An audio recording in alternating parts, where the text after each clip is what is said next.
So hi and hello. Welcome to our channel named Elf Exploration. My name is Sami and today we are going to learn about Heap Sort. Now we have given an array and I have represented it in the form of tree. Okay. Now we have to sort it. Now how can we sort it? The first thing we have to do, we have to swap the first and the last element. Right? The first element is 100, which is a max, and the last element is 60. Okay. So let's swap it and see what we can do. 16. Let update here also. Now what we have to do, we have to decrement the length of an array. So let's decrement it. So this will be 6.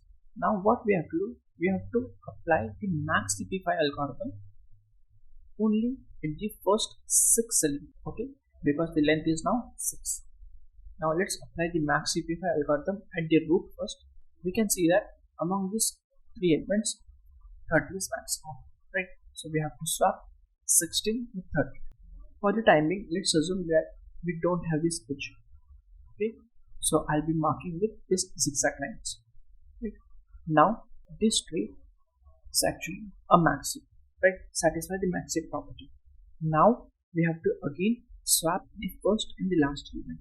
Now here we can see that the last element is 7 and the first element is 30, right?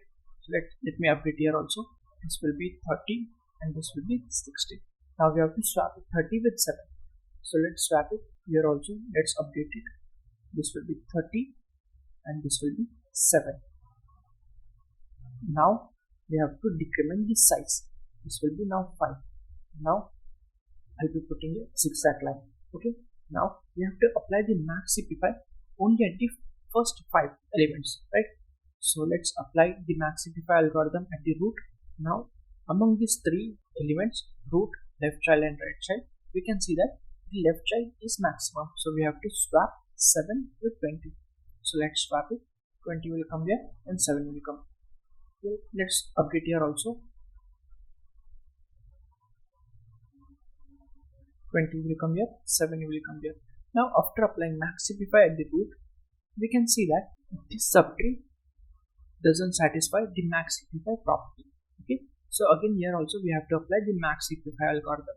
Now among these 3 elements, 15 is maximum, right? So we have to swap 15 with 7. So 15 will come here and 7 will come here. Let's update here also in the array.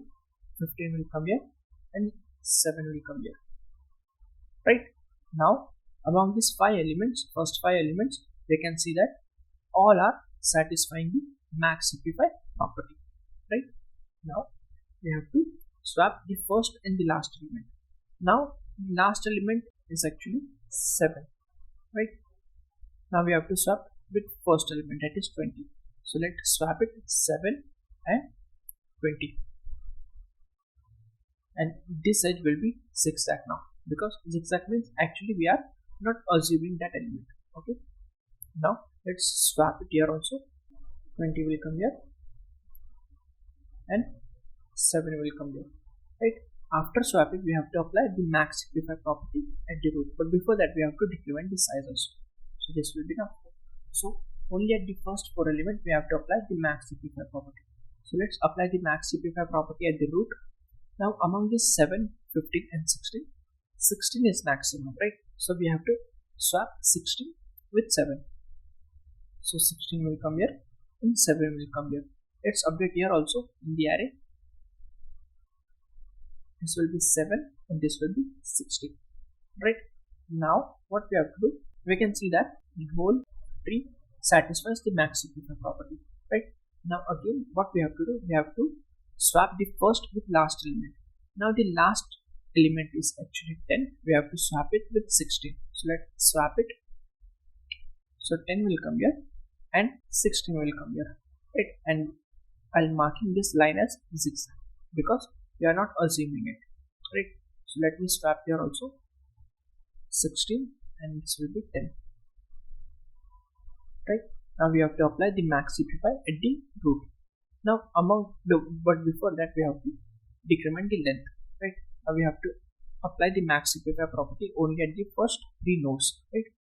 So among these 3 nodes, 15 is maximum. So let's swap 15 with 10. So 10 will come here and 15 will come here. Let's update here also. So 10 will come here and 15 will come here, right? Now, are these first three nodes satisfying the max simplify property? Yes, it is.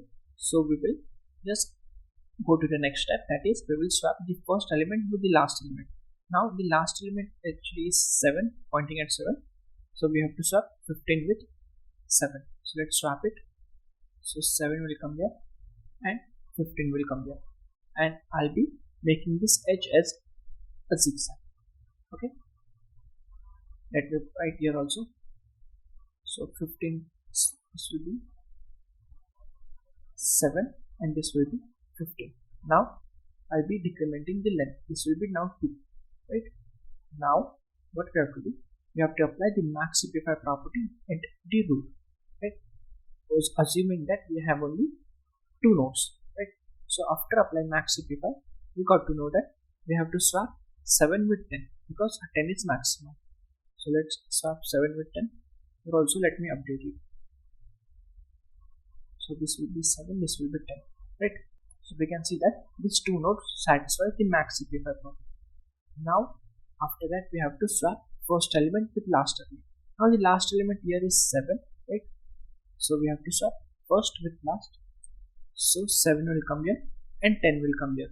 Now I'll be marking this edge as zigzag, assuming that this is deleted. Okay, actually not deleted, but we are not assuming that node. Okay, now we have to apply max simplify only at the first element, right? Let me update here also. 7 will come here, 10 will come here, right? Now we are applying max simplify only at the root. Since only one element is repeating, we can't apply max simplify. We will simply return it, right? Let's have a look on the array.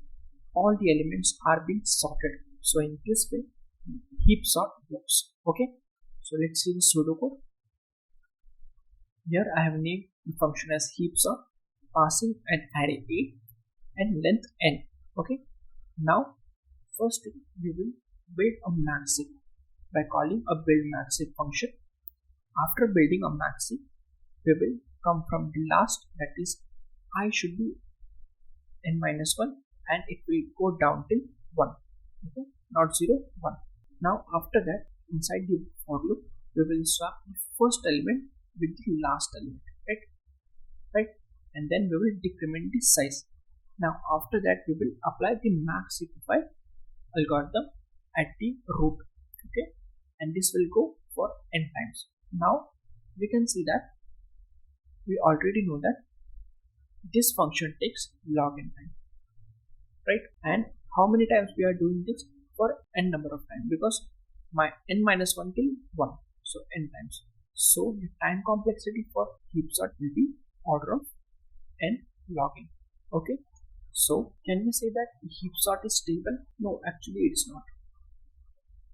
Can we say that heap sort is in place? Yes, it is in place. Okay, we have seen that we didn't take any extra space and then also we sorted the array. Okay, now the time complexity for the merge sort is actually order of n log n. The space complexity for merge sort is order of n, right? We are taking extra space to sort the array. Merge sort in place? No, it's not, but merge sort is stable, right?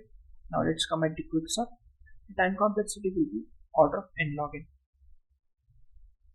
right? We are taking no extra space to sort an array in quicksort, so it will be constant. Is quicksort in place? Yes, it is. Is quicksort stable? No, it's not. Now let's come in the heap sort. Okay, the time complexity of the heap sort is order of n log n, right? The space complexity is order of 1. Due to this, it is an in-place sorting algorithm, right? Is it stable? No, it's not, right? So among these 3 sorting techniques, all of them are taking order of n log n, in which only merge sort is taking extra space to sort an array, right? Now I hope you got all these 3 techniques. So thank you.